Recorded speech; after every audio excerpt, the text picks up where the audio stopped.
Let's not forget the party state, China, almost 100 years as a political form. It's an enduring political form. I mean, democracy is not 100 years old in most places, right?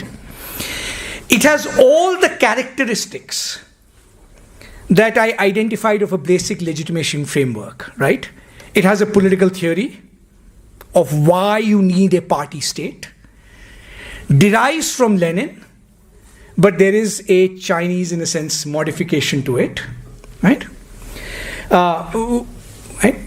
It becomes an enduring political form, and almost all the debates in contemporary Chinese political thought are conducted within the framework of the future of the party state.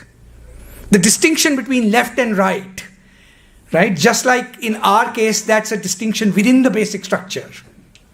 Right? In China, that's a distinction, in a sense, within the form of the party state. Right? Now, what I want to submit to you, and this is maybe the kind of the theoretical punchline, is I actually want to connect the crisis of the party state and the crisis of liberal democracy, right, together. That both aspects of the same crisis. Okay, why? Okay, this is the, but these are in a sense not separate crises, right? So, one of the most astonishing, there's one quote I wanted to read out. The papers got mixed up. I'll just take 1 second.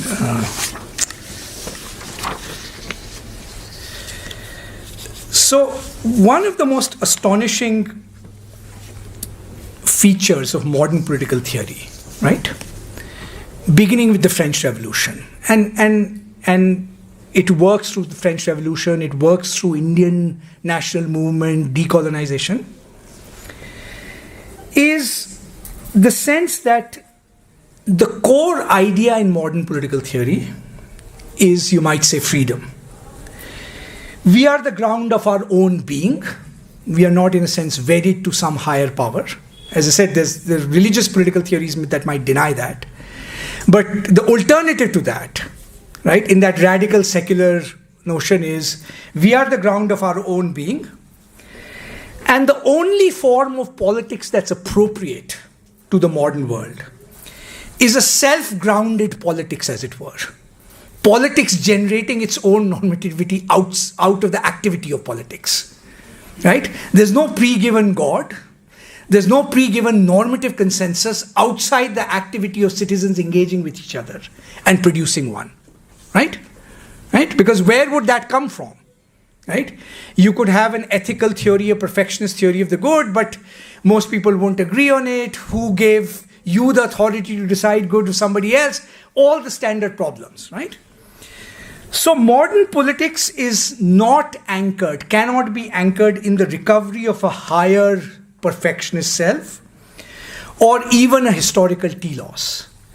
It's essentially a movement of the self trying to liberate itself to achieve its own purposes, right? And Marxism, in its purest form, right, was the most radical articulation of this idea. I mean, what is, in a sense, the Marxist utopia, right? It basically says, in a sense, it's the condition of perfect freedom, right? Freedom is the central concept for Marx. Freedom to make yourself, your relationships with others are completely freely chosen, right? And spontaneous. So, I mean, you know all that very well, right? If the terms of our social cooperation are freely chosen, then all of us would be realizing our individual freedom in the terms of that social cooperation, right? Yeah? Now, after World War II, and if you want to trace the end of history thesis, I think World War II is actually a better point than 1989, right?